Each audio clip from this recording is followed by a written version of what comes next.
أعوذ بالله من الشيطان الرجيم. بسم الله الرحمن الرحيم. وذكر فإن الذكرى تنفع المؤمنين. وقال الله تبارك وتعالى: يا أيها الذين آمنوا ادخلوا في السلم كافة ولا تتبعوا خطوات الشيطان إنه لكم عدو مبين. فإن زللتم من بعد ما جاءتكم البينات فاعلموا أن الله عزيز حكيم. محترم سامعین کرام، بزرگان دین اور نوجوان ساتھیوں، یہ میرا کوئی پہلا اتفاق نہیں ہے کہ آپ حضرات سے یہاں کی انتظامیہ کے انتظام و انصرام کے بعد خطاب کرنے کا پہلا موقع ہو۔ حقیقت یہ ہے کہ میں اس پر انتظامیہ کا، اہل علاقہ کا اور پوری جماعت کا شکر گزار ہوں کہ وہ حضرات ہمیشہ مجھ کو اس بات کا موقع دیتے ہیں اور کوشش کرتے رہتے ہیں کہ مجھ کو یہ مواقع ملتے رہیں۔ اللہ رب العالمین ہماری ان کوششوں کو ہمارے لیے ذخیرِ آخرت بنائے۔ اور حقیقت یہ ہے کہ یہ میرے لیے جہاں مسرت کا موقع ہے، وہیں یہ میرے لیے آزمائش بھی ہے، جو اس سے پہلے میں ذکر کر چکا ہوں۔ وہ آزمائش اس وجہ سے ہے کیونکہ اسی منبر سے، اسی مسجد سے، اسی مقام سے اور اسی شہر اور بستی سے ہمارے بزرگوں نے دعوت و تبلیغ کے فریضے کو انجام دیا اور پورے ہندوستان میں یہاں کی آواز پہنچی۔ انہی بزرگوں میں میرے والد گرامی علامہ عبدالحمید صاحب رحمانی رحمت اللہ علیہ کا بھی نام سر فہرست ہے۔ اس وجہ سے میں اس بات کو اپنے لیے ممکن نہیں سمجھتا اور نہ ہی اس بات کا اپنے آپ کو مستحق سمجھتا ہوں کہ ان لوگوں کے استعمال کیے گئے مقام سے آپ حضرات کو خطاب کروں۔ یہ بھی یقینی بات ہے کہ آج بھی میرے والد گرامی رحمت اللہ علیہ کے بہت سے ساتھی، ان کے ساتھ اٹھنے بیٹھنے والے، ان کا تعاون کرنے والے، ان کے ساتھ سفر کرنے والے، ان کے ساتھ رائے مشورہ کرنے والے، ان کے ساتھ دینی مسائل میں تبادلے خیال کرنے والے آج بھی بہت سے لوگ باحیات ہیں، جو یقیناً میرے باپ کی عمر کے یا میرے چچا کے مقام کے ہیں۔ اللہ رب العالمین مجھ کو ان نظرات کے سامنے بھی کچھ لب کشائی کرنے کی توفیق عطا فرمائے۔ یہ دین کے مسائل اور قرآن و سنت کی ترجمانی، قرآن و سنت کی تعبیرات، قرآن و سنت کی دعوت و تبلیغ، قرآن و سنت کی ترجمانی کرنا، یہ ایک ایسا فریضہ ہے کہ اللہ رب العالمین جس سے چاہتا ہے لیتا ہے اور جس کی آواز میں چاہتا ہے تاثیر پیدا کرتا ہے۔ یہ ایک مسلمہ حقیقت ہے کہ آج کے دور میں جہاں پوری دنیا میں سب سے زیادہ نشانہ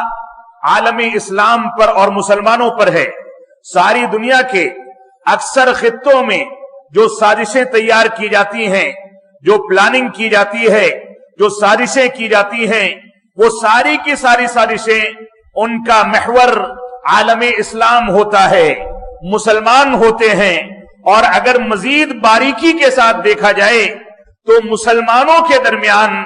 سب سے زیادہ نشانہ جماعت اہل حدیث کو بنایا جاتا ہے۔ یہ ایک حقیقت ہے، یہ ایک تلخ حقیقت ہے کہ جماعت اہل حدیث کے نمائندے، اس کے متعلقین، اس کے منتسبین اور جماعت اہل حدیث سے وابستہ افراد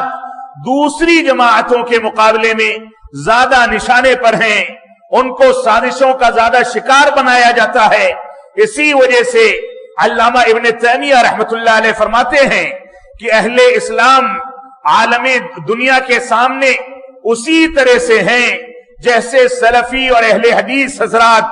دوسرے مسلمانوں کی تنظیموں کے سامنے نشانے پر ہیں۔ یعنی جیسے ساری دنیا مل کر کے اہل اسلام کو نشانہ بناتی ہے، ویسے ہی توجیہ و تعویل کرنے والے، بدعات پر عمل کرنے والے، تقلید شخصی کو انجام دینے والے، قرآن و سنت کی غلط تعویل کرنے والے، قرآن و سنت کو بدعات سے تعبیر کر کے بدعات پر عمل کرنے والے، قرآن و سنت کی مخالفت کرنے والے وہ نام نہاد مسلمان جو بظاہر تو مسلمان ہیں لیکن اسلام کے اصولوں سے واقف نہیں ہیں، وہ آج بھی اور ماضی میں بھی، اور میں یہ کہوں گا یہ پیشین گوئی ہے کہ مستقبل میں بھی یہ سارے کے سارے لوگ متحد ہو کر کے جماعت اہل حدیث کو کہیں دہشت گردی سے محسوم کرتے ہیں، کہیں ان پر اتہامات لگاتے ہیں، کہیں یہ کہا جاتا ہے کہ یہ انگریزوں کی پیداوار ہے، کہیں ان کو یہودیوں سے منسوب کیا جاتا ہے، کہیں ان کے بارے میں یہ باتیں کی جاتی ہیں کہ یہ ایجنٹ ہیں، یہ کہا جاتا ہے کہ یہ ناجائز اولادیں ہیں، نہ جانے کون کون سے اتہامات ان پر لگائے جاتے ہیں، لیکن یہ بھی ایک مسلمہ حقیقت ہے، ایک تلخ حقیقت ہے کہ رسول اکرم صلی اللہ علیہ وسلم جناب نبی آخر الزمان جناب محمد الرسول اللہ صلی اللہ علیہ وسلم کے عہد مبارک ہی سے رسول اکرم صلی اللہ علیہ وسلم نے جب اسلام کی دعوت و تبلیغ کا بیڑا اٹھایا، صحابہ کرام کو اس کے مطابق تعلیم دی، صحابہ کرام نے توحید کا اقرار کیا، اتباع رسول پر چلے، قرآن و سنت کے مطابق زندگی گزاری، اس کے مطابق اپنے آپ کو ڈھالا، نئی نسلوں کی اس کے مطابق تربیت کی، قرآن و سنت کے مطابق چلنے کی کوششیں کی، تو ایسی صورت میں اسی دور سے ان کو کبھی مجنون کہا گیا، کبھی پاگل کہا گیا، کبھی کچھ اتہام لگایا گیا، کبھی کوئی بات کہی گئی، کبھی مطالبے کیے گئے کہ آپ اگر سچائی پر ہیں تو چاند کے 2 ٹکڑے کر کے دکھائیں، کبھی یہ دعوے کیے گئے کہ اگر آپ سچائی پر ہیں تو فلاں کام کو انجام دے کر کے دکھائیں، لیکن اگر کوئی بھی انصاف پسند انسان تھا تو اس نے جب یہ دیکھ لیا کہ وہ نبی جس کے ہاتھ میں اللہ رب العالمین کی دی ہوئی طاقت ہے، وہ نبی جس کے پاکیزہ دل پر قرآن مجید جیسی عظیم کتاب اور مقدس کتاب کو نازل کیا گیا، پھر بھی وہ بھوکا سوتا ہے،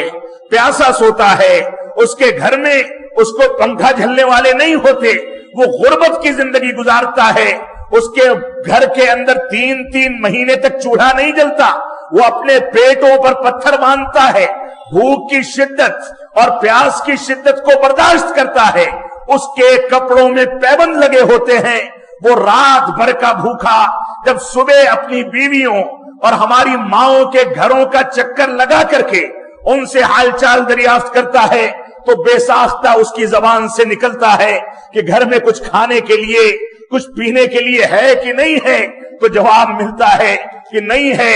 جو کچھ تھا اس کو تقسیم کر دیا گیا۔ تب وہ کہتا ہے تب میں روزے کی نیت کر لیتا ہوں۔ وہ نبی آخر الزمان جس نے اتنی تکلیفیں برداشت کی، اس کو لہو لہان کیا گیا، اس کو قتل کرنے کی سازشیں کی گئیں، اس کو گالیاں دی گئیں، اس پر اتہامات لگائے گئے، اس کی گردن میں چادریں ڈال کر کے اس کو گھسیٹا گیا، اس پر نہ جانے کون کون سی آزمائشیں آئیں، مشکلات آئیں۔ ایک سمجھدار انسان جب اس کے بارے میں سوچتا ہے تو یہی نتیجہ نکلتا ہے کہ ایسا کرنے والا، اتنی مشکل زندگی گزارنے والا کوئی ڈھونگ نہیں کر سکتا، کوئی ڈرامے بازی نہیں کر سکتا، کسی انداز کا دین ایجاد نہیں کر سکتا، بلکہ کوئی نہ کوئی راز ہے، کوئی نہ کوئی طاقت ہے،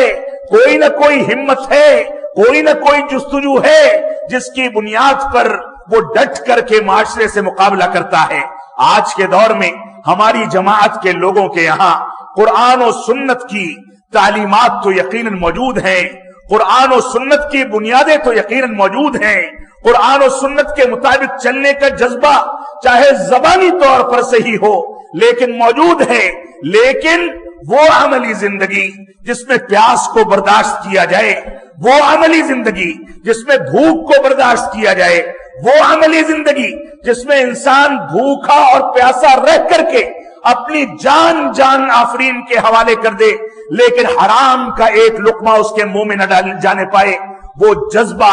آج ہماری جماعت سے مفقود نظر آتا ہے۔ ہمارے لوگوں میں قربانی اور ایثار کا جذبہ ختم ہو گیا، پہلے کا دور چلا گیا، نخرے کے دور آ گئے، ٹٹمے کے دور آ گئے، ایسی چیزیں آ گئی جس میں فارمیلٹیز زیادہ طے کی جاتی ہیں اور اخلاص کے ساتھ کام کرنے والے لوگ چیدہ نظر آتے ہیں۔ آج کے دور میں ہماری ذمہ داری ہے کہ کہ ہم جہاں قرآن و سنت کے حامل ہیں، قرآن و سنت کی پیروی کرتے ہیں، وہیں ہماری زندگی کے تمام معاملات میں قرآن و سنت کی عملی تطبیق ظاہری طور پر جگ ظاہر ہو کر کے نظر آئے۔ ہم شادی بیاہ کریں تو قرآن و سنت کے مطابق کریں، راستہ چلیں تو قرآن و سنت کے مطابق چلیں، استنجا کریں تو قرآن و سنت کے مطابق انجام دیں، قضائے حاجت کے لیے جائیں تو قرآن و سنت کے مطابق جائیں، راستہ چلیں، سفر کریں، بڑوں کا احترام کریں، چھوٹوں پر شفقت کریں، چھوٹوں اور بڑوں کے ساتھ لین دین کریں، تجارت کریں، کاروبار کریں، مدارس کو چلائیں، مساجد کی ذمہ داری نبھائیں، محلوں میں، علاقوں میں رشتہ داروں سے، دوست و احباب سے تعلق رکھیں، تو تمام کی تمام چیزوں میں اسلام ہمارا اولین فریضہ ہو۔ اللہ رب العالمین نے اسی کے بارے میں فرمایا، یا ایھا الذین آمنوا ادخلوا فی السلم کافہ، اے ایمان والو تم ایمان کے دعوے دار تو ہو، یہ تو کہتے ہو کہ قرآن مجید ہمارے لیے آئیڈیل ہے، یہ تو کہتے ہو کہ سیرت رسول کے مطابق ہم زندگی گزارتے ہیں، یہ تو دعویٰ کرتے ہو کہ ہم 5 وقتہ نمازیں ادا کرتے ہیں، یہ تو دعویٰ کر لیتے ہو کہ ہم مسجدیں تعمیر کرتے ہیں، فیکٹریاں بناتے ہیں، تجارت کرتے ہیں، زکوٰۃ نکالتے ہیں، لوگوں سے لین دین اسلامی طریقے پر کرتے ہیں، لیکن تمہارے معاملات اگر مکمل اسلام کے مطابق نہیں ہیں تو تم مکمل مسلمان نہیں ہو سکتے۔ اللہ رب العالمین نے فرمایا، اے ایمان والو ادخلوا فی السلم کافہ، اسلام میں مکمل طریقے سے داخل ہو جاؤ، اسلام کا کوئی بھی گوشہ تم نظر انداز نہ کرنے پاؤ، تمہارا لباس، تمہارا کھانا پینا،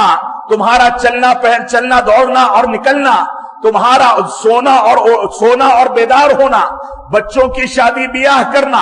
لین دین کرنا، تجارت کرنا، بیت الخلاء میں جانا، وہاں سے نکلنا، سیڑھیاں چڑھنا، سیڑھیاں اترنا، مکانات تعمیر کرنا، مسجدیں تعمیر کرنا، مدارس میں حصہ لینا، مدارس میں طلبہ کی تربیت کرنا، نئی نسلوں کی اپنے خاندانوں میں اور اپنے گھرانوں میں تربیت کرنا، یہ ساری کی ساری چیزیں اسلام کے ضوابط کے تحت ہونی چاہیے۔ یہ انصاف کی بات نہیں ہے کہ ایک دن کچھ دہشت پسند لوگ اٹھیں اور 1992 میں بابری مسجد کو منہدم کر دیں اور اس کے بعد مسلمان طیش میں آ کر کے، جذبات میں آ کر کے آپے سے باہر ہو جائے، قانون کو بالائے، قانون کی بالادستی کے باوجود قانون کو بالائے طاق رکھ دے اور جذباتی ہو کر کے اسلامی تعلیمات کو چھوڑ دے۔ یہ مواقع ہیں، یہ آزمائشیں ہیں، یہ اللہ رب العالمین کی بھیجی ہوئی مشکلات ہیں کہ وہ بتانا چاہتا ہے کہ کتنی ایسی مسجدیں ہیں اسی ہندوستان کی سرزمین پر جو صلاۃ فجر میں آج بھی ویران پڑی ہوتی ہیں، کتنے ایسے گھرانے ہیں جن میں ماں باپ سسک کر کے مر جاتے ہیں، اولاد ان کی خدمت نہیں کرتی، کتنے ایسے خاندان ہیں جن خاندانوں میں اسلام کے نام لیوا اور عبداللہ عبد الرحمن نام رکھ کے ہزاروں لوگ اسلام کے دعوے دار ہیں، لیکن جب ذاتی مفاد کا مسئلہ آتا ہے تو حلال و حرام کی تمیز کو بھول جاتے ہیں، حرام بھی کھاتے ہیں، حلال بھی کھاتے ہیں، بینک بیلنس بنانے کا معاملہ ہو، گاڑی گھوڑے خریدنے کا مسئلہ ہو، مکانات تعمیر کرنے کا مسئلہ ہو، تو ایسی صورت میں جب اپنے دامن پر اور اپنی ذات پر کوئی چیز پڑتی ہے تو ہر چیز جائز ہو جائے، کسی پر انگلیاں اٹھانی ہو تو ہر چیز ناجائز اور حرام ہو جائے، یہ ہمارا وتیرہ ہے، یہ ہمارا طریقہ ہے، یہ ہماری عادت ثانیہ بن گئی ہے۔ ہم کو اس بات پر غور و فکر کرنا ہوگا، ہم کو غور و فکر کرنا ہوگا کہ ہم مکمل طریقے سے اسلام میں کیسے داخل ہو سکتے ہیں۔ صبح جب بیدار ہوتے ہیں اور رات کو جب دوبارہ سے سوتے ہیں، یہ دوپہر کو آرام کرتے ہیں، تو کیا ہمارے سامنے رسول اکرم صلی اللہ علیہ وسلم کی روایات، آپ کی تعلیمات ہوتی ہیں؟ آپ نے فرمایا، کن فی الدنیا کأنک غریب او عابر سبیل، کہ تم دنیا کے اندر غربت کی زندگی گزارو، مسافر کی زندگی گزارو۔ ابن عمر رضی اللہ تعالی عنہما جو کہ راوی حدیث ہیں، کہتے ہیں کہ اذا اصبحت فلا تنتظر المساء واذا امسیت فلا تنتظر الصباح، فرمایا اس حدیث کی سچی تعبیر یہ ہے کہ جب تم کو صبح کا وقت مل جائے، صبح تمہاری آنکھیں کھل جائیں، تو ایسی صورت میں شام کا انتظار نہ کرو، اور جب شام مل جائے تو صبح کا انتظار نہ کرو۔ یہ اسلام کی حقیقی ترجمانی ہے۔ انسان جب کہیں نکلتا ہے تو راستے میں زیادہ سفر کے لیے ضروری سامان لیتا ہے، ضروری مالیات اپنے ساتھ لیتا ہے۔ ایسا نہ ہو کہ راستے میں چوری ہو جائے، راستے میں ڈاکہ پڑ جائے، راستے میں کوئی چیز غائب ہو جائے، تو ضروری سامان لے کر کے گھر والوں سے الوداع کہہ کر کے نکلتا ہے۔ ایک مومن کی زندگی یہی ہوتی ہے کہ صبح جب فجر کے لیے نکلتا ہے تو گھر والوں کے سامنے سے ایسے گزرتا ہے کہ پتہ نہیں زندگی ہے یا نہیں ہے، پتہ نہیں گھر لوٹ پاؤں گا نہیں لوٹ پاؤں گا۔ نوجوانی کی زندگی ہو، بڑھاپے کی زندگی ہو، ادھیڑ عمری ہو یا بچپنا ہو، کوئی زندگی ایسی نہیں ہے جس میں ہم یہ ضمانت دے سکیں کہ انسان ایک آدھ گھنٹہ یا ایک آدھ منٹ یا ایک آدھ سیکنڈ اور زندہ رہے گا۔ یہ ضمانت کوئی نہیں دے سکتا کہ آج کے اس پروگرام میں جو لوگ حاضر ہیں وہ صحیح سلامت گھر تک پہنچ سکتے ہیں۔ نہ میں کہہ سکتا ہوں نہ آپ کہہ سکتے ہیں، یہ اللہ رب العالمین کا ضابطہ ہے۔ اس وجہ سے مسلمان اور حقیقی مسلمان وہی ہے جو ایک ایک قدم کو پھونک پھونک کر کے رکھتا ہے۔ کوئی گناہ کا کام کرتا ہے تو اس کے دل میں کھٹکا پیدا ہو،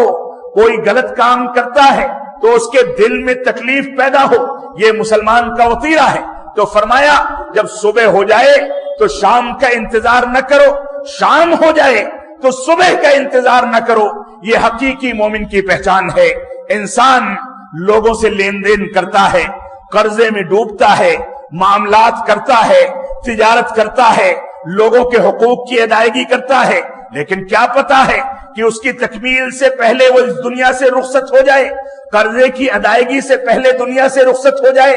لین دین کی تکمیل سے پہلے دنیا سے رخصت ہو جائے۔ اس وجہ سے انسان جو کچھ لین دین کرے، جو کچھ تجارت کرے، جو کچھ معاملات کرے، اس کی ذمہ داری ہے کہ یہ سوچ کر کے کرے کہ یہ معاملات، یہ تجارت، یہ لین دین اس کا آخری لین دین ہے، آخری تجارت ہے۔ ہو سکتا ہے کہ اس کے بعد اس کو موقع نہ ملے، تو موت کو یاد کرنا یہ ہماری ذمہ داری ہے۔ رسول اکرم صلی اللہ علیہ وسلم فرماتے ہیں، ابو داؤد کی صحیح روایت ہے کہ یوشک الامم ان تداعى علیکم کما تداعى الاکلۃ الی قصعتها، ان قریب ایسا دور آنے والا ہے کہ تمہارے اوپر ساری کی ساری طاقتیں، ساری کی ساری تنظیمیں اور سارے کے سارے افراد، مختلف مذاہب کو ماننے والے، مختلف مسالک کو ماننے والے، مختلف مکاتب فکر کے حاملین، مختلف انداز کی تعبیرات پیش کرنے والے ان قریب تمہارے اوپر ٹوٹ پڑیں گے۔ کما تداعى الاکلۃ الی قصعتها،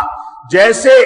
بھوکے لوگ ایک کٹورے پر اور کھانے کے برتن پر ٹوٹ پڑتے ہیں، ان کے پیٹ میں کوئی چیز نہیں بچی، شدت کی بھوک اور پیاس ہے، سامنے کھانا رکھ دیا جائے تو وہ تہذیب کو بھول جاتے ہیں، شرافت کو بھول جاتے ہیں، ضوابط کو بھول جاتے ہیں، ایک دوسرے کے لحاظ کرنے کو بھول جاتے ہیں۔ ان کے سامنے جو نشانہ ہوتا ہے وہ یہ نشانہ ہوتا ہے کہ کسی طرح سے برتن تک ہمارا ہاتھ پہنچے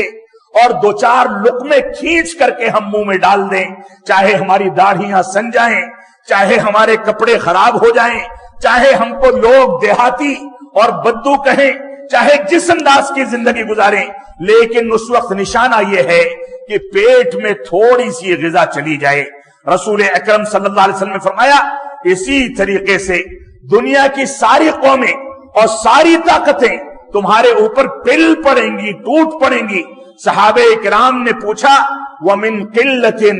يَوْمَئِذٍ یا رسول اللہ، اے اللہ کے نبی صلی اللہ علیہ وسلم، کیا اس دن ہم لوگ تھوڑی تعداد میں ہوں گے، کم تعداد میں ہوں گے؟ آپ نے فرمایا کہ نہیں، بل انتم غثاء کا غثاء السیل،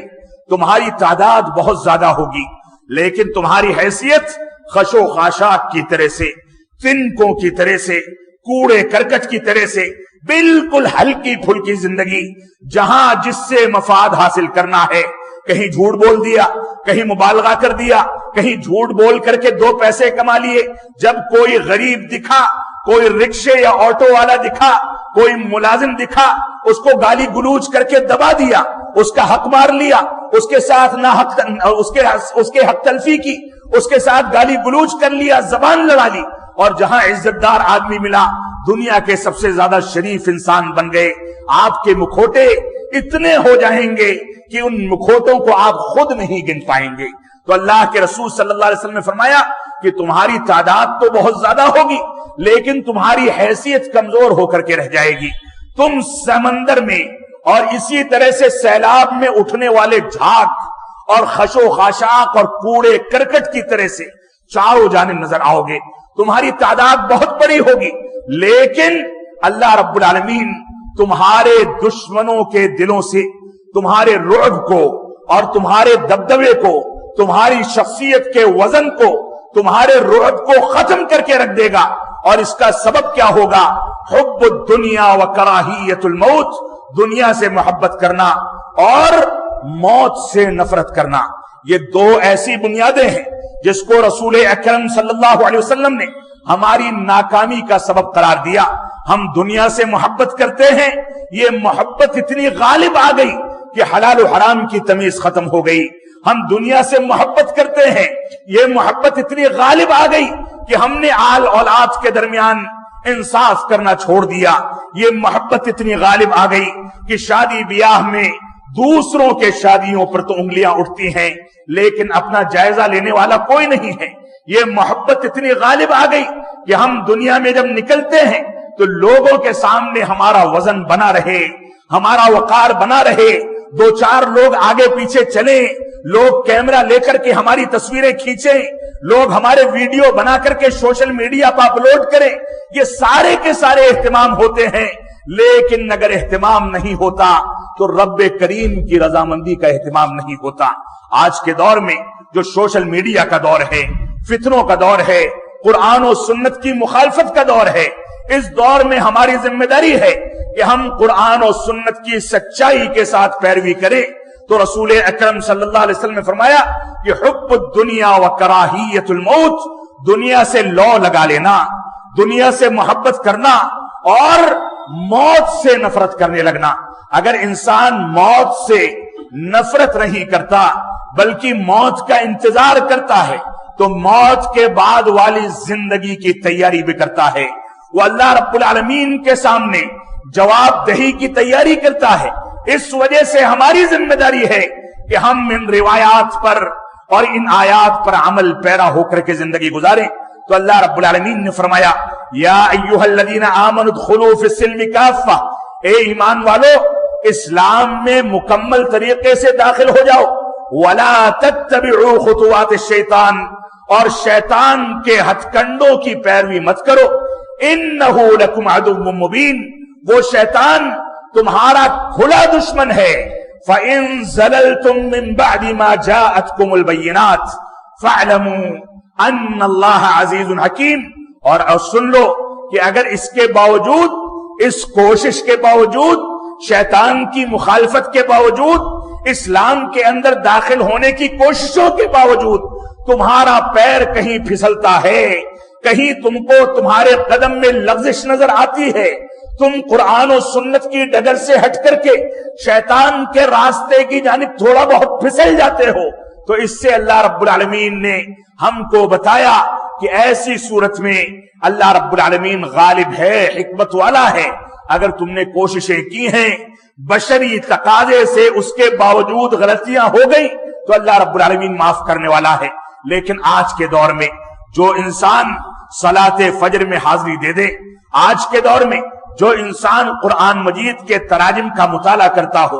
آج کے دور میں جو انسان داڑھیاں رکھ لے اور قرآن و سنت کے مطابق لباس پہن لے، آج کے دور میں جو مسلمان ایک مدرسے کو زکوٰۃ یا صدقہ دے دے، آج کے دور میں جو مسلمان کسی مولوی کو یا کسی غریب کو مدد کر کے اس کے پرسان حال بن جائے، وہ یہ سمجھتا ہے کہ میں نے اسلام کے حقوق کو ادا کر دیا، وہ یہ سمجھتا ہے کہ میں نے اللہ اور اس کے رسول اور اہل اسلام اور مسلمانوں پر احسان کر دیا، معاف فرمائیں گے رسول اکرم صلی اللہ علیہ وسلم کا وطیرہ کیا تھا؟ آپ کا وطیرہ تھا کہ آپ نے فرمایا کہ تم میں سے کوئی بھی شخص جنت میں اپنے عمل کی بنیاد پر داخل نہیں ہو سکتا۔ صحابہ کرام نے پوچھا ولا انت یا رسول اللہ، اے اللہ کے نبی صلی اللہ علیہ وسلم آپ بھی داخل نہیں ہو سکتے؟ فرمایا کہ نہیں، الا یہ کہ اللہ رب العالمین اپنی رحمت کے سائے میں مجھ کو ڈھانپ لے اور میرے اعمال کے ساتھ اس کی رحمت شامل حال ہو جائے، تب تو میں نجات پا سکتا ہوں، جنت کا مستحق بن سکتا ہوں، ورنہ میرا عمل بھی رب کریم کے احسانات کے آگے بہت تھوڑا ہے۔ نبی آخر الزماں کا عمل رات بھر میں 10 پارے کی تلاوت، لمبا لمبا قیام، لمبا لمبا رکوع، لمبے سجدے، اور اسی طریقے سے قرآن و سنت کی پیروی کے لیے اپنے آپ کو ہلکان کر دینا اور پریشان کر دینا۔ یہاں تک صورتحال ہو جاتی تھی کہ اما عائشہ صدیقہ رضی اللہ تعالیٰ اور بعض صحابہ کرام نے پوچھا کہ اللہ کے نبی صلی اللہ علیہ وسلم آپ کے تو اگلے پچھلے سارے گناہ معاف ہیں، تو ایسی صورت میں آپ اپنے آپ کو اتنا پریشان کیوں کرتے ہیں؟ تو آپ نے فرمایا افلا اکون عبدا شکورا، کہ کیا میں اللہ رب العالمین کا شکر گزار بندہ نہ بن جاؤں؟ آج کے دور میں سب سے بڑا چیلنج جو مسلمانوں کے لیے، جماعت اہل حدیث کے لیے، ہم تمام کے تمام افراد کے لیے ہے،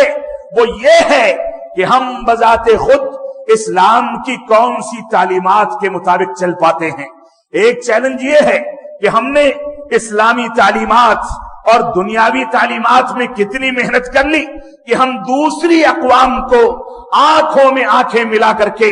زیر کر سکیں، ان کا مقابلہ کر سکیں۔ آج دوسری قومیں ترقی یافتہ ہیں، سائنس میں آگے بڑھ جانے کی وجہ سے، ٹیکنالوجی میں آگے بڑھ جانے کی وجہ سے، کمپیوٹر میں آگے بڑھ جانے کی وجہ سے ان اقوام کے علاقوں کا دورہ کر لیں، رات میں کوئی آہٹ نظر نہیں آئے گی، اور مسلم علاقوں کو دیکھ لیں کہ قہوہ خانوں پر، چائے خانوں پر، یہاں تک کہ بیڑی سگریٹ جس کو اسلام نے حرام قرار دیا، وہاں پر بیٹھ کر کے ہماری نئی نسلیں، ہمارے نوجوان رات بھر یا رات کے اکثر حصے میں سوشل میڈیائی مولوی بن کے اس کے ذریعے سے اپنے وقت کو ضائع کرتے ہیں، کسی سے چیٹ کر رہے ہیں، کسی سے مباحثہ ہو رہا ہے، کہیں سوشل میڈیا کا استعمال ہو رہا ہے، کہیں ناجائز چیزیں دیکھی جا رہی ہیں، کہیں ساؤنڈ سنے جا رہے ہیں، موسیقی سے لطف اندوزی اختیار کی جا رہی ہے، اور نہ جانے کون سی چیزوں کو انجام دیا جاتا ہے۔ یہ اوقات جو اللہ رب العالمین نے آرام کے لیے اور عبادت کے لیے بنائے ہیں، یہ اوقات فضولیات میں، گناہ کے کاموں میں، ایک دوسرے میں خلفشار پھیلانے میں، ایک دوسرے کی ٹانگیں کھینچنے کی سازشیں کرنے میں، ایک دوسرے پر لعن طعن کرنے میں، ایک دوسرے کا عیب تلاش کرنے میں، ماں باپ کی نافرمانی کرنے میں، بڑوں کی توہین کرنے میں ہماری نئی نسلیں برباد کرتی ہیں۔ اور کہا یہ جاتا ہے کہ سوشل میڈیا کے ذریعے نعوذ باللہ من ذالک، آج اس کو علامہ سمجھ کر کے اس کے اوپر بعض لوگوں کی تقریریں سن لیتے ہیں تو ایسا لگتا ہے کہ فرض عین یا فرض کفایہ ادا کر دیا گیا۔ نعوذ باللہ من ذالک، علماء موجود ہیں، یہ علماء اٹھ گئے، یہ علماء ان سے ہم اگر محروم ہو گئے تو دنیا میں کوئی طاقت ایسی نہیں ہے جو اسلام کو تحفظ فراہم کر سکے، مسلمانوں کے لیے خیر خواہی کے فیصلے کر سکے۔ آج ان علماء کی قدر کر کے اس سوشل میڈیا کو گھر کے کوڑے دان میں ڈالا جائے، یہ بنیادی تقاضا ہے۔ یہ سوشل میڈیا جس کے اوپر نہ تحقیق ہوتی ہے، نہ جھوٹ اور سچ کی تمیز ہوتی ہے، نہ بڑوں کا احترام ہوتا ہے، نہ قاعدے کی تعلیم ہوتی ہے، صرف وہ انسان جس کے فالوورز سب سے زیادہ ہیں، جس کے ویورز سب سے زیادہ ہیں، سب سے پہلے ویڈیو کھول کر کے اس کو دیکھا جاتا ہے۔ خود وہ انسان جو ریکارڈنگ کر کے اس میں داخل کرتا ہے، وہ لوگوں سے بیان کرتا ہے کہ مجھ کو دیکھنے والے 1 لاکھ پہنچ گئے، 2 لاکھ پہنچ گئے، 4 لاکھ 5 لاکھ پہنچ گئے، مجھ کے میرے فالوورز اتنے ہیں اتنے ہیں۔ یہ ساری کی ساری گورکھ دھندیاں اور یہ ساری کی ساری ریاکاریاں آج کے دور میں اسلامی تعلیمات اور اسلامی دعوت و تبلیغ کے اخلاص کو کھا کر کے ان چیزوں نے دیمک کی طرح سے ان کو ضائع کر کے رکھ دیا ہے۔ آج کے دور میں مسلمانوں کے پاس لوگوں کی چغل خوری کے لیے، ایک دوسرے کے اوپر لعن طعن کرنے کے لیے، بڑوں کی ناقدری کرنے کے لیے، ماں باپ کی ناقدری کرنے کے لیے ہزاروں وقت پڑا ہے، لیکن ماں باپ کی خدمت کر دیں، خدمت ان سے نہیں کی جاتی۔ سوشل میڈیا پر ماں کی فضیلت پر،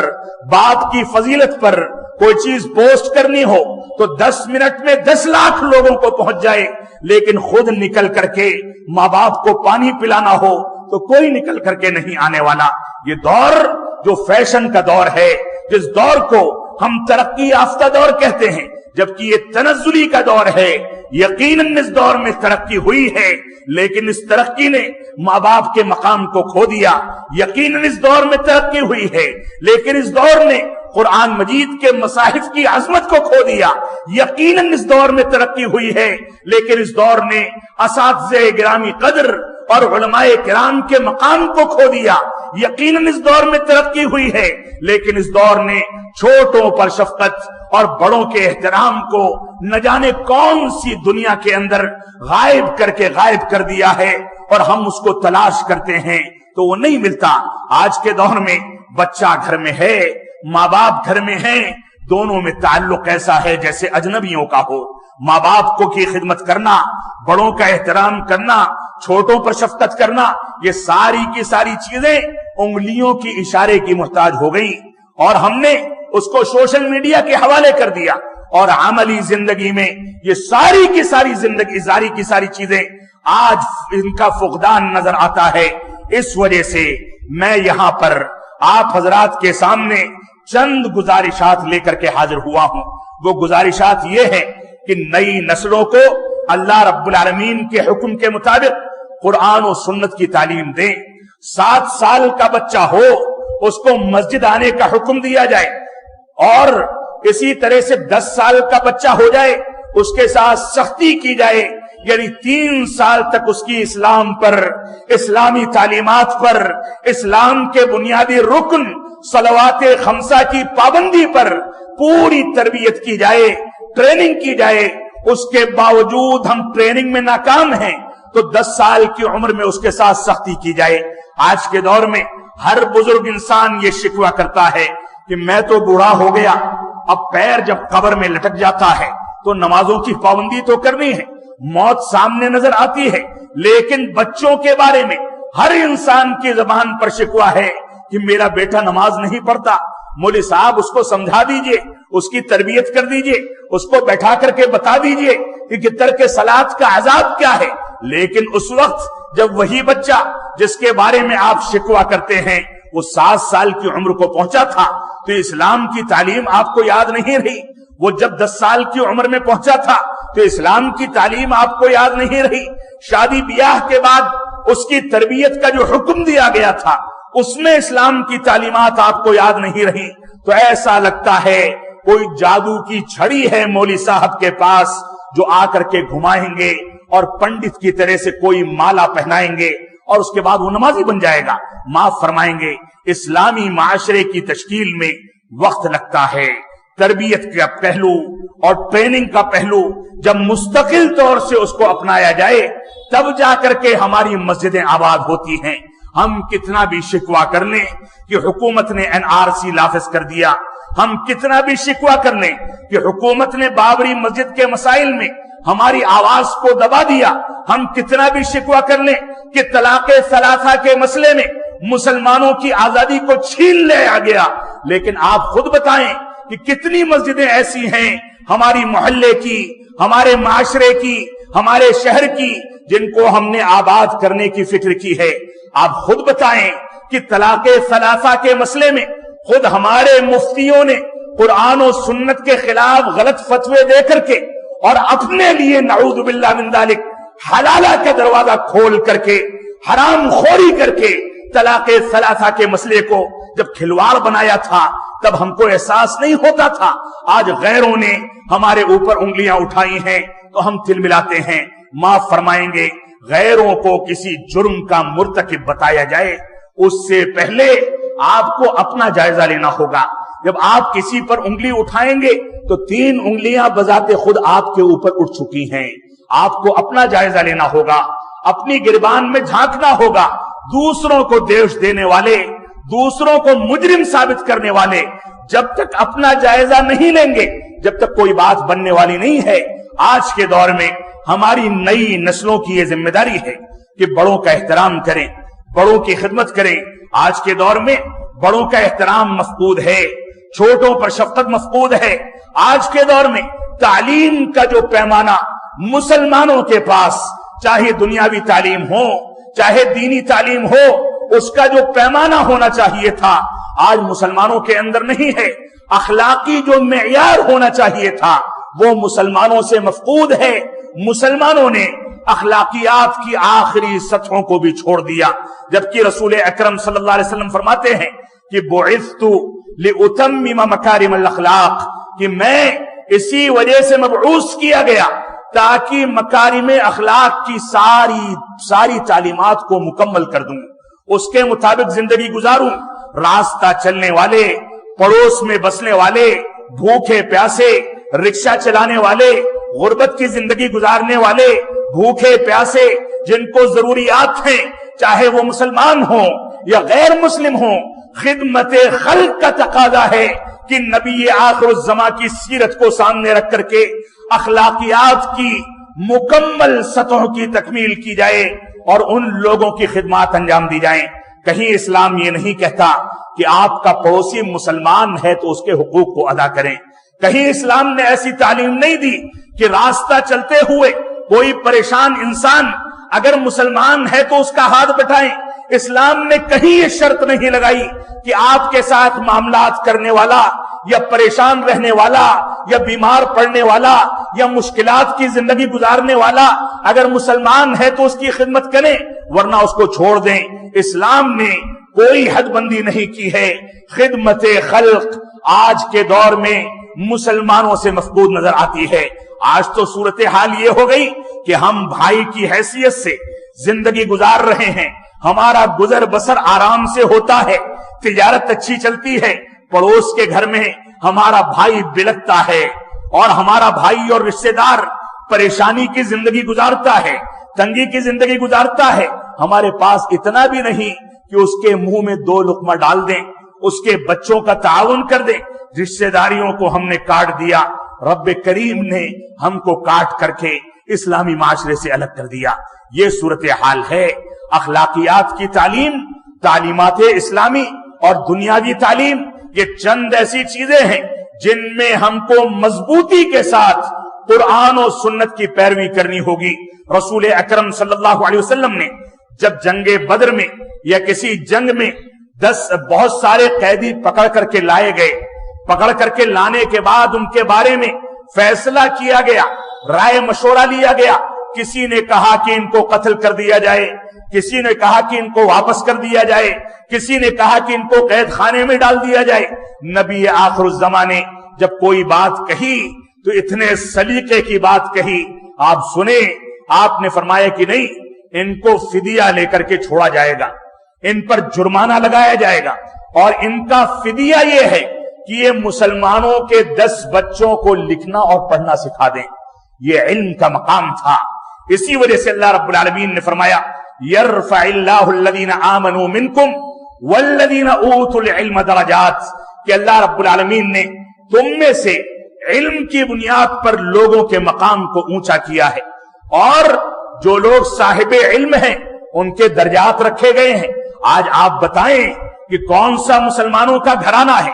جماعت کا کون سا خاندان ہے جس کے سارے افراد کو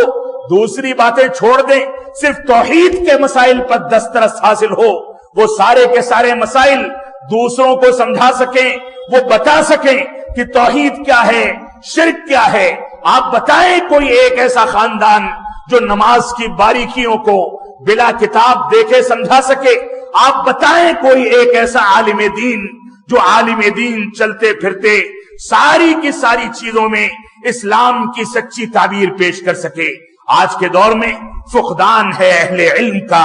فقدان ہے ایسے علماء کرام کا, اور یہ تو دینی معاملہ ہے. دنیاوی معاملات میں آپ یونیورسٹیوں کا, جامعات کا, اسکولوں کا رزلٹ دیکھ لیں, سب سے نیچے جو نام ہوں گے وہ ہمارے طلبہ کے ہوں گے. اور کچھ ہی دن نکلنے کے بعد باپ کا کاروبار ہے, 10ویں پڑھ لی تو ایسا لگتا ہے کہ بچے نے احسان کر دیا, باپ کے کاروبار میں زندگی گزارے گا. تعلیم کی سطح اور تعلیم کا مشن کبھی ماند نہیں پڑتا, کبھی رکتا نہیں ہے. ہماری ذمہ داری ہے کہ ہم تعلیم کے مسئلے میں, دنیاوی تعلیم ہو یا دینی تعلیم ہو, دونوں کے دونوں صورتوں میں ہم اللہ رب العالمین کی نصرت اور توفیق کے نتیجے میں مضبوط سے مضبوط تعلیمی سسٹم پیش کریں, بہترین سے بہترین اسلامی تربیت کا بندوبست کریں. جب تک تعلیم و تربیت یہ دو چیزیں مسلمانوں میں مضبوط نہیں ہوں گی, جب تک مسلمان کامیاب نہیں ہو سکتا. اور اسی طرح سے جب تک مسلمان اخلاقی سطح میں دوسروں سے زیادہ عظمت رکھنے والا نہ بن جائے, اونچے اخلاقیات کا حامل نہ بن جائے, چلتے ہوئے راستوں پر غریبوں کی مدد کرنے والا, بھوکوں کو کھانا کھلانے والا, غریبوں کو تعاون دینے والا نہ بن جائے, جب تک مسلمان سچا مسلمان نہیں ہو سکتا. آج بدقسمتی ایسی ہے, فیشن کا دور ہے, آپ 5 اسٹار ہوٹل میں جائیں, کوئی بیرا آ کر کے آپ کو بل دیتا ہے, آپ ٹپ میں اس کو 1000 روپے, 500 روپے, 100 روپے دے دیتے ہیں. ایک رکشہ چلانے والا تھوڑی دور تک آپ کو چھوڑ کر کے آئے,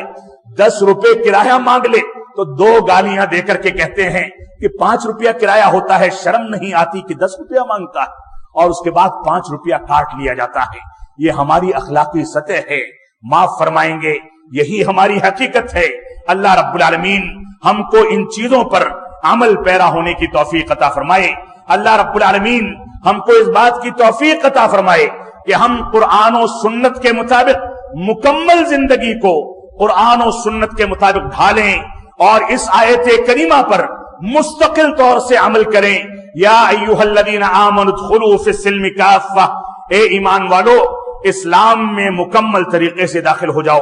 ولا تتبعوا خطوات الشیطان, اور اس شیطان کی پیروی نہ کرو جس شیطان نے انسانیت پر سب سے پہلے حملہ کر کے اس کے لباس کو اس کے تن سے الگ کرایا تھا. اس کی پیروی نہ کرو کیونکہ یہ شیطان تمہارے لیے کھلا دشمن ہے. تم مسجدوں کو پڑھتے ہو تو یہ شیطان کہتا ہے ابھی تو عمر پڑی ہے, بڑھاپے میں عبادت کر لینا. چائے کی دکان بھی کھلی ہے, کیرم بورڈ کے کلب بھی کھلے ہیں, شراب کے خانے بھی کھلے ہیں, قہوہ خانے بھی کھلے ہیں. تھوڑی دیر چلو, وہاں دوستو احباب آئے ہیں, ان کے ساتھ مٹر گشتی ہو جائے, ان کے ساتھ موج مستی ہو جائے, نماز بڑھاپے میں پڑھ لینا. یہ شیطان تمہارا کھلا دشمن ہے. اس نے جد امجد آدم علیہ السلام سے لے کر کے آج تک اور قیامت تک یہ قسم کھا رکھی ہے کہ میں بنی آدم کو گمراہ کروں گا. اور اللہ رب العالمین نے اس سے وعدہ کیا ہے کہ جا, تجھ کو پوری آزادی ہے, تو بنی آدم کو گمراہ کرنا, لیکن میرے نیک بندوں کو تو گمراہ نہیں کر سکتا. آج کے دور میں یہ نیک بندے جن پہ رب کریم نے دنیا کے وجود کے وقت میں فخر کیا تھا, ان کو شیطان رجیم کے وسوسوں سے بری کیا تھا, ان کو انسانیت کی علامت قرار دیا تھا, ان کو دنیا کے قیام کا ذریعہ قرار دیا تھا. آج یہ نیک اور مخلص بندے قرآن و سنت کے حاملین اگرچہ دعویٰ کرتے ہیں کہ ہم توحید کو ماننے والے ہیں, سنت رسول پر چلنے والے ہیں, جماعت اہل حدیث کے حامل ہیں, قرآن و سنت کے حامل ہیں, لیکن اس کے باوجود یہ اخلاص اور یہ نیکیاں چیدہ لوگوں میں نظر آتی ہیں. آپ پورے علاقے کا جائزہ لے لیں. آپ نے کسی کے پاس امانت رکھ دی ہے تو امانت کو لے کر کے وہ کس انداز سے اس میں خیانت کرے گا. آج شاید چند ہی مسلمان اس معاملے میں اپنے آپ کو اس سے بری کر پاتے ہیں. اللہ رب العالمین ہم کو ان آیات پر عمل پیرا ہونے کی توفیق عطا فرمائے. ہم کو اس بات کی توفیق عطا فرمائے کہ ہم قرآن و سنت کے مطابق زندگی گزاریں, قرآن و سنت کی سچائی کے ساتھ پیروی کریں, قرآن و سنت کے مکمل لباس کو اور اس کو اوڑھنا بچھونا بنا کر کے اپنی زندگی میں نافذ کریں. اللہ رب العالمین ہم کو توفیق عطا فرمائے کہ ہم بڑے ہونے کی حیثیت سے نئی نسلوں کی اسلامی تربیت کریں، ہماری نئی نسلوں کو اللہ رب العالمین توفیق عطا فرمائے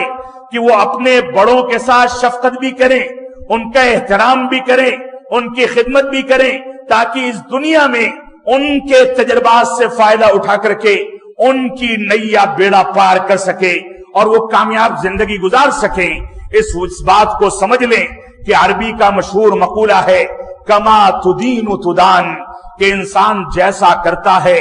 ویسا بھرتا ہے۔ آج آپ نے بڑوں کا احترام نہیں کیا،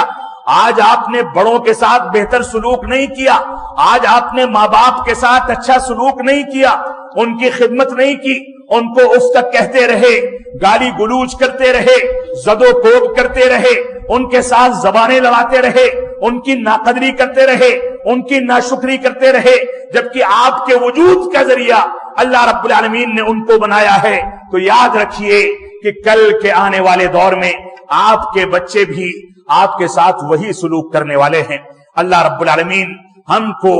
سچائی کے ساتھ اسلام کی تمام تعلیمات پر عمل پیرا ہونے کی توفیق عطا فرمائے۔ ہم جب تک جئیں تب تک اسلام پر جئیں، ہمارا جب خاتمہ ہو تو ایمان پر ہو۔ وصلی اللہ علی نبینا محمد وعلی آلہ